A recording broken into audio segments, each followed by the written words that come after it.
ഹരിയോ എല്ലാവർക്കും നമസ്കാരം. ഗീതാജ്ഞാന യജ്ഞത്തിലേക്ക് ഏവരെയും സഹർഷം സ്വാഗതം ചെയ്യുന്നു. 13-ാം അധ്യായമായിട്ടുള്ള ക്ഷേത്രജ്ഞ വിഭാഗ യോഗം എന്ന അധ്യായം പ്രകൃതി, പുരുഷൻ ഇത്യാദി കാര്യങ്ങളെ ഭഗവാൻ 20-ാമത്തെ ശ്ലോകം കൊണ്ട് പ്രകൃതിം പുരുഷം ചൈവ വിദ്യ അനാദി ഉഭാവപി വികാരാംശ്ച ഗുണാംശ്ചൈവ വിദ്ധി പ്രകൃതി സംഭവാൻ. എന്തൊക്കെയാണ്? പ്രകൃതിയെയും നമ്മൾ മനസ്സിലാക്കി. പ്രകൃതി എന്ന് പറഞ്ഞാൽ പ്രകർഷേണ കൃതം, നന്നായി ചെയ്യപ്പെട്ടത്. എന്താണ് ചെയ്യപ്പെട്ടിട്ടുള്ളത്? ഈ പഞ്ചമഹാഭൂതങ്ങളെ പ്രത്യേക അനുപാതത്തിൽ രൂപപ്പെടുത്തുകയും അതുപോലെ തന്നെ അതിൽ നിന്ന് ഉത്പന്നമായിട്ടുള്ള ഈ വൈവിധ്യങ്ങളായിട്ടുള്ള നാമരൂപാദികളെല്ലാം കൂടെ ഉൾക്കൊള്ളുന്നതിനെയാണ് പ്രകൃതി എന്ന് പറയുന്നത്. അതിനെയും പുരുഷം എന്ന് പറഞ്ഞു കഴിഞ്ഞാൽ യാതൊരു വിധത്തിലുള്ള വികാരങ്ങൾക്കും വിധേയമല്ലാത്ത അപ്രമേയമായ, അചിന്ത്യമായ, അരൂപമായിട്ടുള്ള ആ പുരുഷൻ. അതിന് ഒന്ന് കാര്യമാണെങ്കിൽ മറ്റൊന്ന് കാരണം. സൂക്ഷ്മം, സ്ഥൂലം, ഇങ്ങനെ വിവിധങ്ങളായിട്ടുള്ള പര്യായ ശബ്ദങ്ങളെ കൊണ്ടുമൊക്കെ നമ്മളതിനെ മനസ്സിലാക്കിയിട്ടുള്ളതാണ്. ഇനി അതിനെക്കുറിച്ച് തന്നെയാണ് പറയുന്നത്.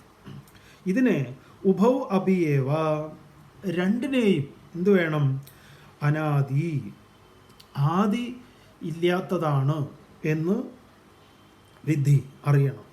വികാരാഞ്ച ഗുണാഞ്ച ഏവ, എന്നാൽ വികാരങ്ങളും ഗുണങ്ങളും നമ്മളിലെ ഉൽപ്പന്നമായിട്ടുള്ള ആന്തരികമായിട്ടുള്ള ഒരുപാട് വിചാരങ്ങളുണ്ട്. അതും ഗുണങ്ങളും, വ്യത്യസ്തങ്ങളായിട്ടുള്ള ഗുണങ്ങൾ, ഇതെല്ലാം തന്നെ പ്രകൃതി സംഭവാൻ വിധി, പ്രകൃതിയിൽ നിന്ന് ആവിർഭൂതമായിട്ടുള്ളതാണ്. ഇവിടെയാണ് നമ്മൾ പ്രകൃതിയെ മായയായിട്ട്, നമ്മൾ ഇന്നലെ പറഞ്ഞു ആരാണ് മായ? ദേവകി മായയാകുന്നു. അവിടെ പുരുഷൻ എന്ന് പറയുന്നത് വസുദേവരാകുന്നു. ഒരിടത്ത് നന്ദഗോപനെയും യശോദയെയും പറയുമ്പം നന്ദഗോപൻ ആനന്ദത്തെ പ്രതിനിധാനം ചെയ്യുന്നുവെങ്കിൽ യശോദ മോക്ഷത്തെ പ്രതിനിധാനം ചെയ്യും. അപ്പം ഇങ്ങനെ കഥാരൂപത്തിലും തത്വത്തെ അവതരിപ്പിച്ചിട്ടുണ്ട്. അപ്പോൾ അതിനെക്കുറിച്ചൊക്കെ വിസ്തരിച്ച് പറയപ്പെട്ടിട്ടുള്ള ഒരു ഉപനിഷത്ത് തന്നെയുണ്ട്, കൃഷ്ണോപനിഷത്ത്. നമുക്ക് ഇനിയും ആ ഉപനിഷത്തിനെ വിചാരം ചെയ്യേണ്ടതുണ്ട്. നമുക്കെടുക്കാം. ഈ ഗീത കഴിഞ്ഞതിന് ശേഷം പല പല കാര്യങ്ങൾ, ഭാഗവതം, നാരായണീയം തുടങ്ങി മഹാഭാരതത്തിലെ പ്രധാനപ്പെട്ട സന്ദർഭങ്ങൾ ഇതൊക്കെ നമുക്ക് മനസ്സിലാക്കാം. രാമായണം. ഏതായാലും ഇങ്ങനെ ഒരു നല്ലൊരു പ്ലാറ്റ്ഫോം ഉള്ളപ്പോൾ ഈ പ്ലാറ്റ്ഫോം ഏറ്റവും നല്ല ഒരു സൗകര്യമുള്ള പ്ലാറ്റ്ഫോമാണ്. വക്താവിനും ശ്രോതാവിനെയും സംബന്ധിച്ച് നമ്മുടെ സൗകര്യം എപ്പോഴാണോ നമുക്കത് കേൾക്കാം. മറ്റത് ഇന്നടുത്ത് പോയി അവിടെ ഇരുന്നു ഒക്കെ രണ്ടു കൂട്ടർക്കും ഉള്ള ബുദ്ധിമുട്ടുകളുണ്ട്. അപ്പോൾ ആ ബുദ്ധിമുട്ടുകളൊന്നുമില്ല. ഏതായാലും നമുക്കിനി ഇതിൻ്റെ 21-ാമത്തെ ശ്ലോകത്തിൽ എന്താണ് ഭഗവാൻ പറയുന്നത്? കാര്യകാരണകർത്തൃത്വേ. അതിൽ ചെറിയൊരു പാഠഭേദത്തിന് സാധ്യതയുണ്ട്. ചില പുസ്തകങ്ങളിൽ കാര്യകരണകർത്തൃത്വേ എന്നും കാണാം. വലിയ വ്യത്യാസമൊന്നുമില്ല. കാര്യകാരണകർത്തൃത്വേ ഹേതു പ്രകൃതിരുച്യതേ പുരുഷ സുഖദുഃഖാനാം ഭോക്തൃത്വേ ഹേതുരുച്യതേ. അപ്പോൾ പ്രകൃതി മായയാണ്. മായ എന്ന് പറഞ്ഞാൽ എന്താണ്? അതായത് അന്വേഷിക്കാത്തിടത്തോളം കാലം അത് ഉണ്ട്, അന്വേഷിച്ചാലോ അതില്ല. അങ്ങനെ എന്താണ് ഈ പ്രകൃതി എന്ന് പറയുന്ന ഈ വിശ്വത്തിൽ? എന്താണത്? അത് നാമവും രൂപവുമാണ്. വാസ്തവത്തിൽ നാമത്തിനും രൂപത്തിനും യാതൊരു അസ്തിത്വവും ഇല്ലാത്തതാണ്. അത് താത്കാലികമാണ്. ദേശത്തിനും കാലത്തിനും അനുസരിച്ച് അത് മാറിക്കൊണ്ടിരിക്കുന്നതാണ്. നാശമുള്ളതാണത്. പ്രകൃതി നശിക്കുന്നതാണ് എന്ന് പറഞ്ഞു കഴിഞ്ഞാൽ അത് മായ എന്ന് പറഞ്ഞു കഴിഞ്ഞാൽ ഇല്യൂഷൻ എന്നൊക്കെ പറഞ്ഞ് നമ്മൾ വേറെന്തോ മാജിക് പോലെയൊക്കെയാണ് മനസ്സിലാക്കിയിരിക്കുന്നത്. അങ്ങനെയല്ല. ഈ നാമവും രൂപവും താൽക്കാലികമായിട്ട് അതിൽ വന്നു ചേർന്നിട്ടുള്ളതാണ്. അതതിൻ്റെ നിജമായിട്ടുള്ള സത്യസന്ധമായ ഒരു ഒന്നല്ല. അതാണ്. അതുകൊണ്ട് എന്താണ്? പ്രകൃതിയെ മായയായിട്ട് പറയും. പുരുഷൻ എന്താണ്? ആത്മാവാണ് എന്ന് പറയും. അതിൻ്റെ പരമ കാരണമാണ്. അപ്പോൾ അതിലാണ് ഇതുണ്ടായി നിലനിന്ന് ഇല്ലാതെയാകുന്നത്. അവിടെയാണ് നമ്മൾ ഈ സ്വരൂപം, സ്വഭാവം എന്ന് പറയുന്നത്. സ്വരൂപത്തിലുണ്ടായി സ്വരൂപത്തിൽ നിലനിന്ന് സ്വരൂപത്തിലേക്ക് തന്നെ മിന്നിമറയുന്നതിനെയാണ് സ്വഭാവം എന്ന് പറയാം. ജലത്തിലുണ്ടായി നിലനിന്ന് ഇല്ലാതെയാകുന്നതാണ് തിരമാല, നുര, പത, സമുദ്രം, ആഴി ഇത്യാദികളെല്ലാം തന്നെ. വാസ്തവത്തിൽ അതിൻ്റെ സ്വരൂപം എന്താണ്? ജലമാണ്. അപ്പോൾ ജലത്തിൽ എന്തില്ല? ഈ തിരമാല ഇത്യാദികളൊന്നുമില്ല. അതൊക്കെ അന്വേഷിച്ചാൽ അയഥാർത്ഥ്യവുമാണ്. അപ്പം അതുകൊണ്ട് തന്നെ അതിൻ്റെ അനാദിത്വവും പറഞ്ഞു. ഇവിടെ പറയാണ് കാര്യകാരണ കർത്തൃത്വേ കാര്യകാരണമായിട്ടിരിക്കുന്നതിൽ പ്രകൃതി ഹേതുഹു, പ്രകൃതി മായ അതിനെന്താണ്? ഹേതു ഇതി ഉച്യതേ, ഹേതുവായിട്ട് പറയപ്പെടുന്നു. ഇതിനൊരു ഹേതു വേണമല്ലോ. നമ്മൾ ഒരു ഈ ന്യായശാസ്ത്രത്തിൽ ഒരു ഇതുണ്ടല്ലോ, എന്താണ്? പ്രതിജ്ഞ, ഹേതു, ഉദാഹരണം, നിഗമനം. പർവ്വതോ വന്യമാൻ, അതൊരു പ്രതിജ്ഞയാണ്. അപ്പോൾ അതിന് അവിടെ എന്തു വേണം? ഹേതുവായിട്ട് എന്തു വേണം? ഹേതുവായിട്ട് തത്ര ധൂമഹ അസ്തി, അവിടെ പുകയുണ്ട്. അപ്പോൾ അതിന് ഉദാഹരണം എന്താണ്? യഥാ മഹാനസഹ, എങ്ങനെയാണ് അടുക്കളയിൽ പുകയുള്ളത്? അതുകൊണ്ട്. അപ്പം അങ്ങനെ അതിൻ്റെ ഒരു സ്റ്റേറ്റ്മെൻറ്റ് വരിക. എത്ര എത്ര ധൂമ തത്ര തത്ര വന്യഹി, എവിടെ എവിടെ പുകയുണ്ടോ അവിടെ അവിടെ അഗ്നിയുണ്ട്. പിന്നെ അതിനെ സംബന്ധിക്കുന്ന കുറേ ചർച്ചകളൊക്കെ ഉണ്ട്. പുകയുടെ ലക്ഷണം, അത് പർവ്വതത്തിൽ പുകയാണെന്നുള്ളതിന് എന്താ തെളിവ്? അത് മേഘമായിക്കൂടെ, മഞ്ഞായിക്കൂടെ, അങ്ങനെ പലതും. അപ്പോൾ മഞ്ഞിൻ്റെ സ്വഭാവത്തെക്കുറിച്ച് പറയും, പുകയുടെ സ്വഭാവത്തെക്കുറിച്ച് പറയും. അങ്ങനെ അതിനെ സ്ഥാപിക്കുന്ന ഒന്നാണ്. അപ്പോൾ ഇവിടെ ഇതിനൊക്കെ ഹേതുവായിട്ടുള്ളത് എന്താണ്? ഈ പറയുന്ന മായയ്ക്ക്, പ്രകൃതിക്ക്, പ്രകൃതിയുടെ ഹേതു എന്താണ്? അത് എന്താണ്? അതിൻ്റെ പ്രകൃതി ഹേതുഹു, അതിന് കാരണം ആയിട്ട്, അതിന് ഹേതുവായിട്ട് പറയപ്പെടും. സുഖദുഃഖാനാം ഭോക്തൃത്വേ, സുഖങ്ങളുടെയും ദുഃഖങ്ങളുടെയും ഭോക്തൃത്വം എന്ന് പറഞ്ഞാൽ അനുഭവിക്കുന്നതിൽ പുരുഷ ഹേതു, അതിൽ പുരുഷൻ ഹേതുവാണ് എന്ന് ഉച്യത്തെ പറയപ്പെടുന്നു. അപ്പം കാര്യകാരണ കർത്തൃത്വം, കാര്യത്തിൻ്റെയും കാരണത്തിൻ്റെയും കർത്തൃത്വം,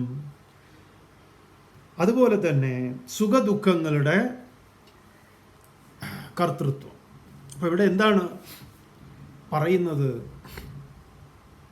അനാദിയായിട്ടുള്ള പ്രകൃതി, പുരുഷൻ, ഇത് രണ്ടും അനാദിയാണെന്ന് പറഞ്ഞു. ഇത് രണ്ടും ചേർന്ന് ഈ സ്ഥൂല പ്രപഞ്ചമായി, സ്ഥൂല പ്രപഞ്ചം എന്ന് പറയുമ്പോൾ നാം ഉൾപ്പെടുന്ന സ്ഥൂല പ്രപഞ്ചമായിട്ട് സകല വികാരങ്ങളെയും വിചാരങ്ങളെയും ജനിപ്പിക്കുന്നു.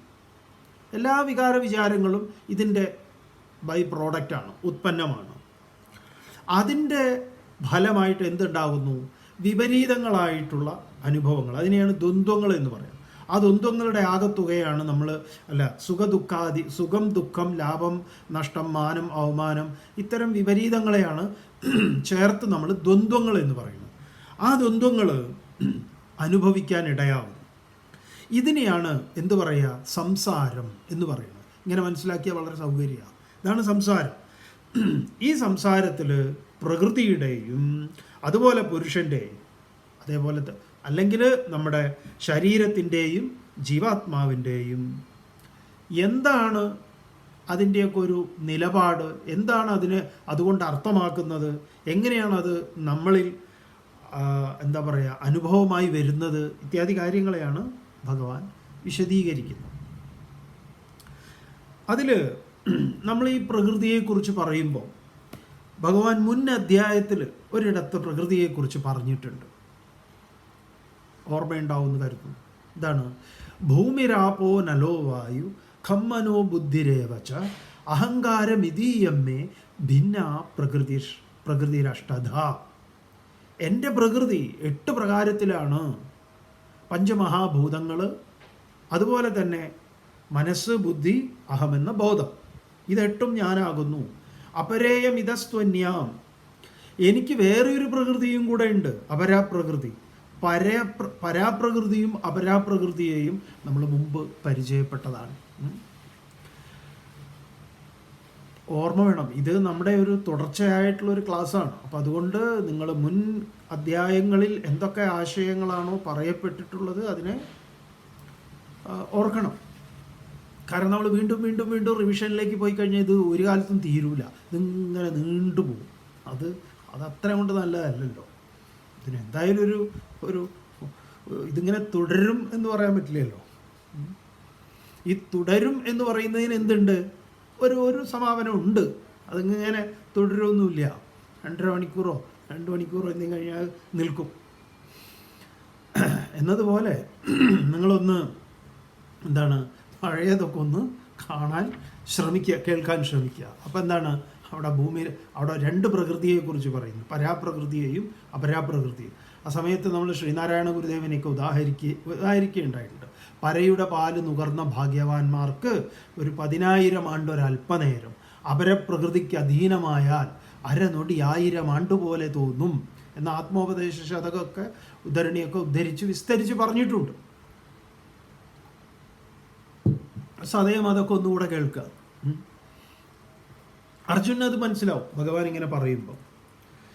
തുടർന്ന് ഭഗവാൻ പറയുന്നു 22ാമത്തെ ശ്ലോകം കൊണ്ട്, പുരുഷ പ്രകൃതിസ്ഥോ ഹി ഭുങ്ക്തേ പ്രകൃതിജാൻ ഗുണാൻ കാരണം ഗുണസംഗോസ്യ സദസദ്യോനി ജന്മസു. എന്താ പറയുന്നത്? അപ്പോൾ മുമ്പ് പര അപര എന്ന് പറഞ്ഞിട്ട് ഭഗവാന് 2 പ്രകൃതി ഉണ്ട് എന്ന് പറഞ്ഞിട്ടുണ്ട്. അതിൽ ഈ നമ്മൾ ഗുരുദേവൻ്റെ കൃതി കൊണ്ട് പരയുടെ പാല് നുകർന്ന ഭാഗ്യവാന്മാർക്ക് 10,000 ആണ്ട് ഒരല്പനേരം എന്ന് പറയുമ്പോൾ അതെന്താണ്? ആ പുരുഷനെ സാക്ഷാത്കരിച്ച് തന്നിൽ നിന്ന് അന്യമല്ലാതെ ആ അദ്വൈത സത്യത്തെ സാക്ഷാത്കരിച്ചവൻ്റെ കാര്യം. അപരപ്രകൃതിക്ക് അധീനമായാൽ അരനൊടി 1000 ആണ്ട് പോലെ തോന്നും എന്ന് പറയുമ്പോഴോ അവൻ മായയ്ക്ക് അധീനനായാൽ എന്നാണ്. അപ്പോൾ അപരപ്രകൃതി എന്താണ്? മായയാണ്. അതാ ഈ അവസരത്തിൽ അതും കൂടി അങ്ങോട്ട് ചേർത്ത് മനസ്സിലാക്കി വയ്ക്കുക. തുടർന്ന് പറയുന്നു ഭഗവാൻ, എന്താണ്? പുരുഷ പ്രകൃതിസ്ഥ പ്രകൃതിജാൻ ഗുണാൻ ഭുങ്ക്തേഹി. പുരുഷൻ, ഇവിടെ പുരുഷൻ എന്ന് പറയുമ്പോൾ ജീവാത്മാവ്, പ്രകൃതിസ്ഥ പ്രകൃതിയിൽ സ്ഥിതനായിട്ട്, ഗൃഹസ്ഥൻ എന്ന് പറഞ്ഞാൽ എന്താ? ഗൃഹത്തിൽ സ്ഥിതി ചെയ്യുന്നവൻ. അതാണ്, ഏത് നേരം ഗൃഹത്തിലാണ് മൂപ്പര്, അതുകൊണ്ടാണ് ഗൃഹസ്ഥൻ എന്ന പേര്. അപ്പോൾ ഇവിടെ എന്താണ്? പ്രകൃതിസ്ഥ എന്ന് പറഞ്ഞാൽ പ്രകൃതിയിൽ സ്ഥിതനായിട്ട് എന്ന് പറയുമ്പം ഈ പറഞ്ഞ വികാര വിചാരങ്ങൾക്കൊക്കെ സത്വരജ തമോ ഗുണങ്ങളിലെല്ലാം തന്നെ രൂഢമൂലമായിട്ടുള്ള നിഷ്ഠ ഉറപ്പിച്ചിട്ടുള്ള ആൾ ജീവാത്മാവ്. പ്രകൃതിജാൻ പ്രകൃതിയിൽ നിന്ന് എന്തൊക്കെയാണോ ജാതമാകുന്നത് അതിനൊക്കെ ഭഗവാൻ 3-ാം അധ്യായത്തിൽ അർജുനൊരു ചോദ്യം ചോദിച്ചിരുന്നല്ലോ. എന്തായിരുന്നു? എന്തുകൊണ്ടാണ് ആളുകളൊക്കെ ഈ കൊടിയ പാപങ്ങൾ ചെയ്യുന്നത് എന്നത്. അപ്പോൾ ഭഗവാൻ ഉത്തരം പറഞ്ഞിരുന്നല്ലോ. എന്താണ്? കാമയേഷ ക്രോധയേഷ രജോ ഗുണ സമുദ്ഭവ. ഈ രജോ ഗുണത്തിൽ നിന്നുണ്ടായി. ഈ രജോ ഗുണം എവിടുന്നുണ്ടായതാണ്? പ്രകൃതിജാൻ വിദ്ധി.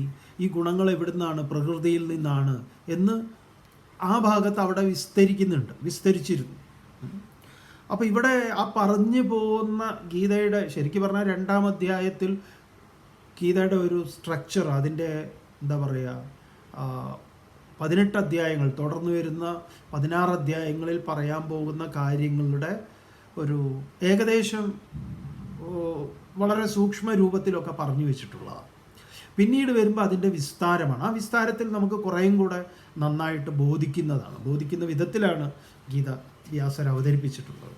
അപ്പോൾ ഇവിടെ വീണ്ടും പറയുകയാണ്, പുരുഷ പ്രകൃതിസ്ഥ, പുരുഷൻ ജീവാത്മാവ് പ്രകൃതിസ്ഥനായിട്ട് പ്രകൃതിജാൻ ഗുണാൻ പ്രകൃതിയിൽ നിന്ന് ഉണ്ടാകുന്ന ഗുണങ്ങളെ ഭുങ്ക്തേ അവനെന്ത് ചെയ്യുന്നു? അനുഭവിക്കുന്നു.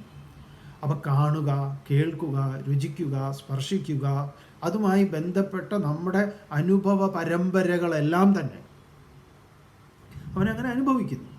അതിൽ നമ്മൾ എന്ത് കൽപ്പിക്കുന്നു? സുഖം, ദുഃഖം, ദ്വന്ദ്വങ്ങൾ, വിപരീതങ്ങൾ. അതുകൊണ്ട് ഒരാളെ സംബന്ധിച്ച് വിപരീതമായിട്ടുള്ള മറ്റവന് അനുകൂലമാണ്. അങ്ങനെ ഭുങ്ക്തേഹി ഭുജിക്കുന്നു. അസ്യ ഗുണസംഗ, ഇവന് ഈ പുരുഷന് ഗുണസംഗം ഹേതുവായിട്ട്, ഗുണബന്ധം ഹേതുവായിട്ട് അതിലവൻ തൽപരനായതുകൊണ്ട് ധ്യായതോ വിഷയാൻ പുംസഃ സംഘസ്തേഷു ഉപജായതേ സംഘാത് സംജായതേ കാമഃ കാമാത് ക്രോധോ വിജായതേ. ഇതൊക്കെ അതിൻ്റെ വഴികളായിരുന്നു. അപ്പോൾ ഇവിടെ പറയുകയാണ്, അതിനെ ഒരു നന്നായിട്ട് അപഗ്രഥിച്ചുകൊണ്ട് പറയുക, അതിലുള്ള സംഘം ഹേതുവായിട്ട് സദസദ്യോനി ജന്മസു. സത് അസത്, നല്ലതും അസത് ചീത്തയായിട്ടുള്ള യോനികളിൽ ജന്മങ്ങൾക്ക് കാരണം, അതിന് കാരണമായി തീരുന്നു. അപ്പോൾ ഇവൻ്റെ ഈ നല്ല യോനി ചീത്ത യോനി എന്ന് പറഞ്ഞാൽ എന്താണെന്ന് ചോദിച്ചു കഴിഞ്ഞാൽ, യോനി ഒരു മുഖമാണ്, കവാടമാണ്, പ്രവേശന ദ്വാരമാണ് ഇവൻ്റെ കടന്നുവരവിൻ്റെ.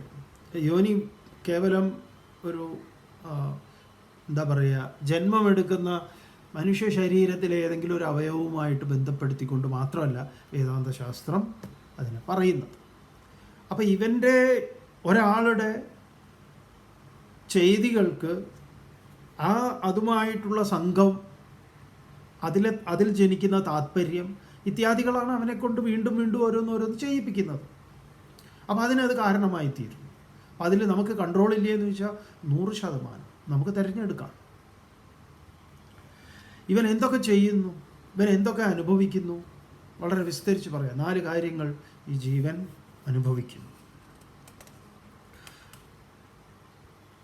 ഉപദ്രഷ്ടാനുമന്ദാച്ച ഭർത്താ ഭോക്താ മഹേശ്വരഃ പരമാത്മേതി ചാപ്യുക്തഃ ദേഹേസ്മിൻ പുരുഷഃ പരഃ.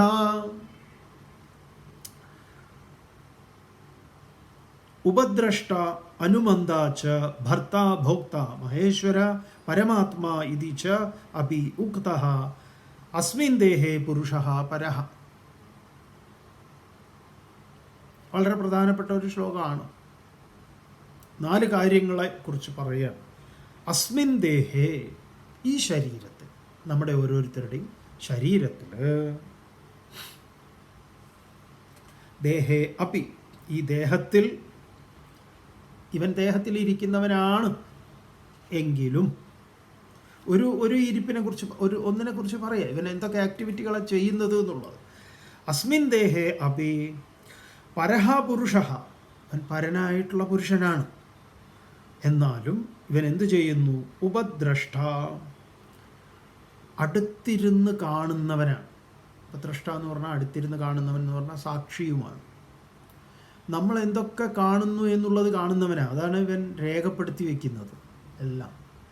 ഈ കഴിഞ്ഞ ക്ലാസ്സിലൊരു ചോദ്യം ഉണ്ടായിരുന്നുവല്ലോ, ഈ ശബ്ദസ്പർശ രസരൂപഗന്ധാദികളെയൊക്കെ, വിഷയങ്ങൾ, ശരീരത്തെ, നമ്മുടെ ഈ അധ്യായത്തിൽ തന്നെ ശരീരത്തിൻ്റെ എന്താണ് ഈ ക്ഷേത്രം എന്ന് പറയുന്നിടത്ത് ഇന്ദ്രിയ വിഷയങ്ങളെയും കൂടെ പറയപ്പെട്ടിട്ടുണ്ട്. ഇപ്പോൾ ശബ്ദം, സ്പർശം, രസം, രൂപം, ഗന്ധം ഇത്യാദികൾ. അപ്പോൾ ഒരു ചോദ്യം വന്നിട്ടുണ്ടായിരുന്നുവല്ലോ, എന്താണ് ഈ ശരീരത്തിലല്ലല്ലോ, അകത്താണോ അത് പുറത്താണോ എന്നുള്ളതാണ് വിഷയങ്ങൾ. ശബ്ദസ്പർശ രസരൂപ ഗന്ധാദി വിഷയങ്ങൾ. നമ്മൾ പറഞ്ഞിരുന്നു, അകത്താണോ എന്ന് ചോദിച്ചാൽ അകത്താണ്, പുറത്താണോ എന്ന് ചോദിച്ചാൽ പുറത്താണ്. ഇങ്ങനെ അകത്തും പുറത്തും ഇങ്ങനെ രണ്ടുള്ള ഒരു അവസ്ഥയിലുള്ള ഒന്നാണ്. ശരിയാണ്.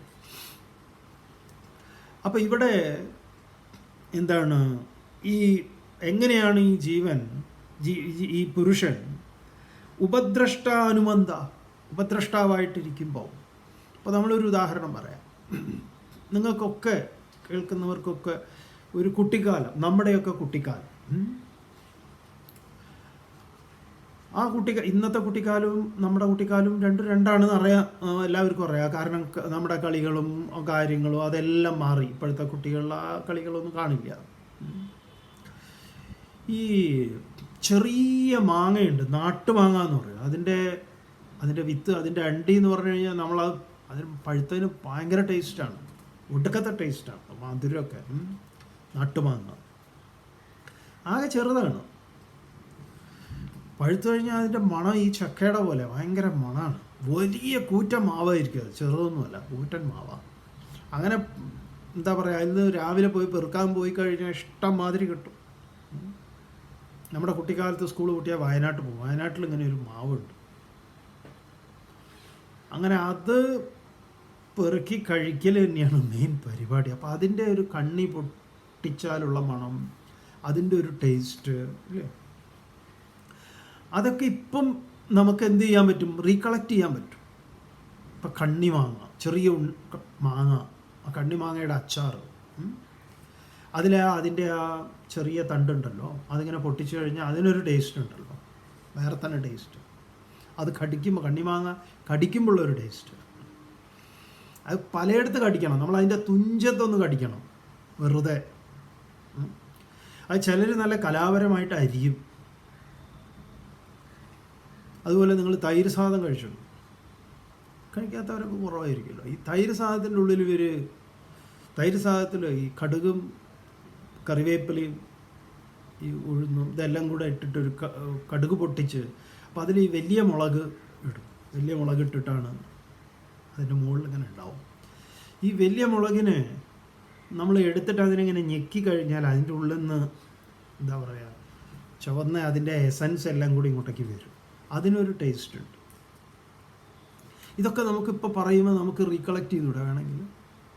പഴയ ഈ പറഞ്ഞ മാങ്ങയുടെ മണം, ഈ പറഞ്ഞ വലിയ മുളകിൻ്റെ ഉള്ളിൽ, അതിപ്പോൾ സാമ്പാറിലാണെങ്കിൽ അതിന് വേറൊരു ടേസ്റ്റാണ്. സാമ്പാർ എന്നൊക്കെ അതെടുത്ത് ഇങ്ങനെ ഞെക്കണം, അപ്പോൾ അങ്ങനെ വരും ഉള്ളിൽ നിന്ന് അതിൻ്റെ എസൻസ് മൊത്തത്തിൽ.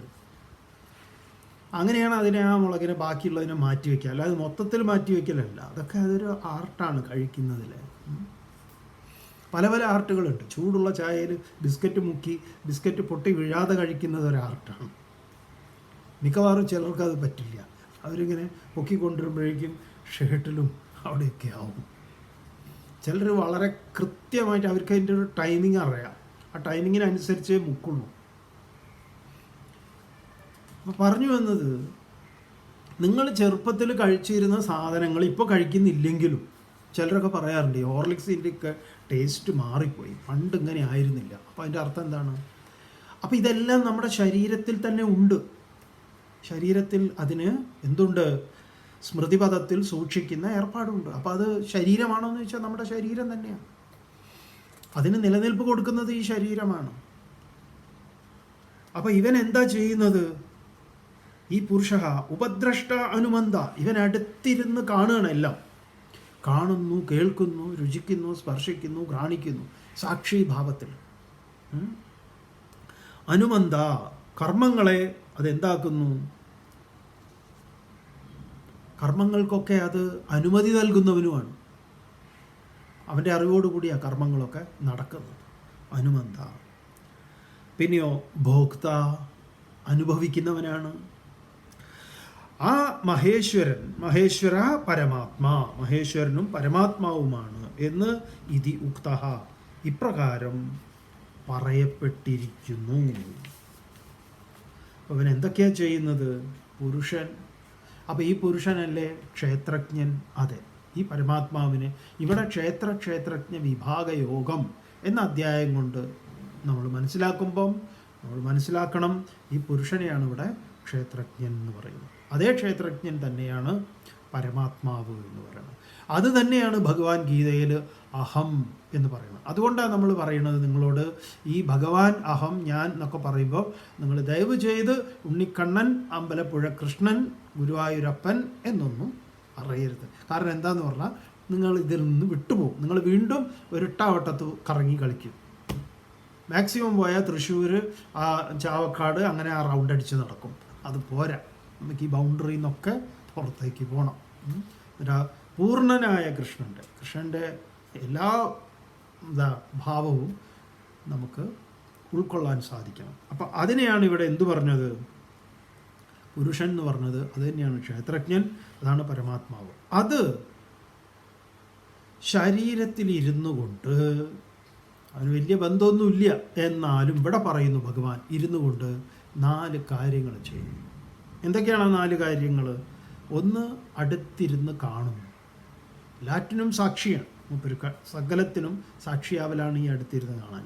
പിന്നെയോ ശരീരത്തിൻ്റെ എല്ലാ വ്യാപാരങ്ങൾക്കും അനുമതി നൽകുന്നു. അവൻ്റെ അറിവോട് കൂടിയാണ് കാണുന്നതും കൈകാലുകളൊക്കെ പ്രവർത്തിക്കുന്നത്. അതിന് അനുമതി നൽകുന്നത് അവനാണ്. മൂപ്പരാണ് അതിൻ്റെ കമാൻഡർ ഇൻ ചീഫ്, അനുമതി നൽകുന്നു. പിന്നെയോ ശരീരത്തെ അത് ഭരിക്കുന്നു. അതിൻ്റെ ഭർത്താവാണ്, ശരീരത്തെ ഭരിക്കുന്നു. പിന്നെ സുഖദുഃഖാദികളെ അനുഭവിക്കും. അങ്ങനെ 4 കാര്യങ്ങൾ മൂപ്പരതിലിരുന്ന് ചെയ്യുന്നുണ്ട്. നമ്മുടെക്ക് ഈ മൂപ്പരെ അങ്ങോട്ട് പോയി കഴിഞ്ഞാൽ പിന്നെ ഈ 4 കാര്യങ്ങളും ഉണ്ടാവില്ല. തുടർന്ന് യ ഏവം വേത്തി പുരുഷം, ഇതിനെങ്ങനെ അറിയണം എന്ന് പറയാം. യ ഏവം വേത്തി പുരുഷം പ്രകൃതിം ച ഗുണൈ സഹ സർവധാ വർത്തമാനോപി ന സ ഭൂയോഭിജായതേ. യ ഏവം വേത്തി പുരുഷം, ഏവം ഇപ്രകാരം യഹ പുരുഷം ഗുണൈഹി സഹ വേത്തി, ആരാണോ ഇപ്രകാരം പുരുഷനെയും ഗുണങ്ങളോടുകൂടി സഹ പ്രകൃതിയും പ്രകൃതിയെയും വേത്തി അറിയുന്നത്. അങ്ങനെ പുരുഷൻ പ്രകൃതി ഇതൊക്കെ വെവ്വേറെ ആരറിയുന്നു. സഹ അവൻ സർവദാ വർത്തമാനഃ അപി എല്ലാ പ്രകാരത്തിലും എങ്ങനെയൊക്കെ വർത്തമാനഃ പ്രവർത്തിക്കുന്നവനാണെങ്കിലും വർത്തിക്കുന്നവനാണെങ്കിലും ഭൂയ ന അഭിജായത അവന് വീണ്ടും പുനരഭി ജനനം പുനരഭി മരണം ഇത്യാദി പ്രക്രിയ ഉണ്ടാകുന്നില്ല എന്ന് പറയും. തുടർന്ന് ഭഗവാൻ ഈ പരമാത്മാവിനെ സത്യത്തെ സാക്ഷാത്കരിക്കുന്നതിൻ്റെ വൈവിധ്യങ്ങളായ മാർഗങ്ങളെ ഭഗവാൻ പറയും. ഇതാണ് പ്രധാനപ്പെട്ട ഒരു കാര്യം. ധ്യാനേനാത്മനി പശ്യന്തി കേചിദാത്മാനമാത്മനാ അന്യേ സാംഖ്യേന യോഗേന കർമ്മയോഗേന ചാപരേ. എങ്ങനെയൊക്കെ സത്യത്തെ സാക്ഷാത്കരിക്കാം അതിൻ്റെ വഴികളാണ് പറയുന്നത്. അസാധ്യമായതിനെ സുസാധ്യമാക്കുന്ന കല. അപ്പോൾ സത്യസാക്ഷാത്കാരത്തിനുള്ള വിവിധങ്ങളായിട്ടുള്ള മാർഗങ്ങൾ ഏതൊക്കെ മാർഗങ്ങളാണ് പറയുന്നത്. ധ്യാനേന ആത്മനി പശ്യന്തി കേചിത് ആത്മാനം ആത്മനാ അന്യേ സാംഖ്യേന യോഗേന കർമ്മയോഗേന ച അപരേ. കേചിത്, കേചിത് എന്ന് പറഞ്ഞാൽ ചിലർ. ധ്യാനേന ധ്യാനമാർഗത്തിലൂടെ ആത്മാനം ആത്മാവിനെ ആത്മന ആത്മാവിലൂടെ ആത്മനി ആത്മാവിൽ പശ്യന്തി കാണുന്നു. ഉദ്ധരേത് ആത്മന ആത്മാനം ന ആത്മാനം അവസാദേ ആത്മൈവ ഹ്യാത്മനോ ബന്ധു ആത്മൈവ രിപുരാത്മനഃ. ഓർമ്മയുണ്ടാവും.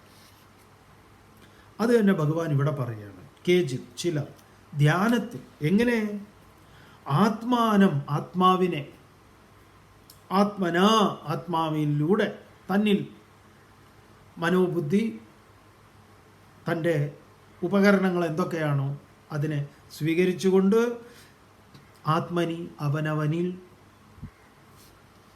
എന്ത് കാണുന്നു പശ്യന്തി അതിനെ അനുഭവിക്കും. പുറത്തല്ല, തന്നെ തന്നെ താൻ അനുഭവിക്കുന്നു. എങ്ങനെ? ധ്യാനത്തിലൂടെ. ധ്യാനത്തിൻ്റെ വഴി 6-ാം അധ്യായം ധ്യാനയോഗത്തിൽ വിസ്തരിച്ച് പറഞ്ഞിട്ടുണ്ട്. മനസ്സിലായിട്ടില്ല കേട്ടിട്ടില്ല എങ്കിൽ നമ്മുടെ പ്ലേ സ്റ്റോറിൽ പോവുക, 6-ാം അധ്യായം എടുക്കുക, കേൾക്കുക. അതാണ് അതിനൊരു വഴി. അന്യേ മറ്റു ചിലർ സാംഖ്യേന സാംഖ്യയോഗം കൊണ്ട്. എന്താണ് സാംഖ്യയോഗം? 2-ാം അധ്യായം വിസ്തരിച്ച് പറഞ്ഞിട്ടുണ്ട്, എണ്ണി എണ്ണി പറഞ്ഞിട്ടുള്ളത്. എവിടുന്ന് തുടങ്ങുന്നു സാംഖ്യയോഗം?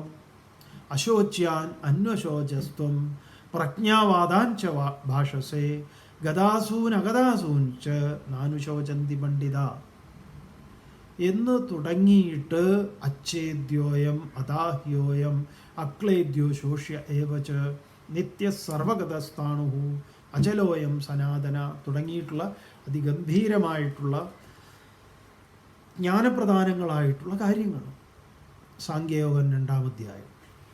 അപ്പം ചിലർ ധ്യാനമാർഗത്തിലൂടെ, ചിലർ സാംഖ്യയോഗത്തിലൂടെ, മറ്റു ചിലരോ അപരെ മറ്റുള്ളവരോ കർമ്മയോഗേന. എന്താണ് കർമ്മയോഗം?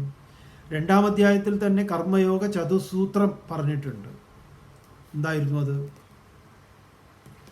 കർമ്മണ്യേ വാധികാരസ്തേ മാ ഫലേഷു കഥാചന മാ കർമ്മഫലഹേതുർഭൂഹു മാതേ സംഗോസ്ത്വകർമ്മണി. കർമ്മം ചെയ്യുക എന്നതിൽ നിനക്ക് അധികാരം, അവകാശം ഇത്യാദികളുണ്ട്. മാ ഫലേഷു കഥാചന, ഒരിക്കലും കർമ്മഫലത്തിൽ നിനക്ക് അധികാരമോ അവകാശമോ ഇല്ല. മാ കർമ്മഫല ഹേതുർഭൂഹു, കർമ്മഫലത്തിന് ഹേതുവാവരുത്. മാതേ സംഗോസ്ത്വ കർമ്മണി, കർമ്മം ചെയ്യാതിരിക്കുക എന്നതിൽ നിനക്ക് സംഘവും ഉണ്ടാകരുത്. തുടങ്ങിയിട്ടുള്ള കർമ്മയോഗ സിദ്ധാന്തം 2-ാം അധ്യായത്തിൽ പറഞ്ഞിട്ടുണ്ട്. തുടർന്ന് വരുന്ന 3-4 അധ്യായങ്ങളിൽ അതിൻ്റെ കലാശക്കൊട്ടുണ്ട്. അപ്പം അത് ഉൾക്കൊണ്ടുകൊണ്ട് അവിടെയാണ് യത്കരോഷി യദശ്നാസിയൊക്കെ വരുന്നത്. യാതൊരുവനാണോ കർമ്മേന്ദ്രിയങ്ങളെ കൊണ്ട് കർമ്മയോഗം ആരഭതേ, ഒരുത്തൻ കയ്യും കാലും ഒക്കെ അടക്കി ഒതുക്കി വെച്ചിട്ട് മനസ്സുകൊണ്ട് വിഷയങ്ങളുടെ പിറകെ പോകുന്നത് മിഥ്യാചാരസ ഉച്യതേ എന്ന് പറഞ്ഞു. കപടനാട്യക്കാരൻ്റെ കാര്യം പറഞ്ഞു. ഗുഹയിൽ ഇങ്ങനെ കണ്ണടച്ച് ഇരിക്കുക, എന്നിട്ടോ ഏടാകൂടങ്ങളെക്കുറിച്ച് ചിന്തിച്ചുകൊണ്ടിരിക്കുക. അതാണ് ചെയ്യുന്നത്. മറ്റൊരാളോ നടന്നു പോവുകയാണ്, കർമ്മം ചെയ്യും. നദി കുറുകെ കിടക്കുന്ന, പുഴ കിടക്കുന്ന, നിങ്ങളിത് കേൾക്കുമ്പോൾ തന്നെ നിങ്ങൾക്ക് ഓർമ്മ വന്നിട്ടുണ്ടാവും ഇല്ലേ? അത് തന്നെ, അത് കർമ്മയോഗി ഇതൊക്കെ പറഞ്ഞു തന്നിട്ടുണ്ട്. അപ്പോൾ എന്താ? സാംഖ്യയോഗേന അപരേ കർമ്മയോഗേന ച പശ്യന്തി, കാണും. അപ്പോൾ ആത്മാവിനെ അറിയാൻ, സത്യത്തെ അറിയാനുള്ള മാർഗങ്ങളാണ് ഇതെല്ലാം. ഏത് മാർഗം? കർമ്മയോഗം, ജ്ഞാനമാർഗം, സാംഖ്യയോഗം, യോഗമാർഗം ഇത്യാദികളൊക്കെ. ഇനി തുടർന്ന് ഭഗവാൻ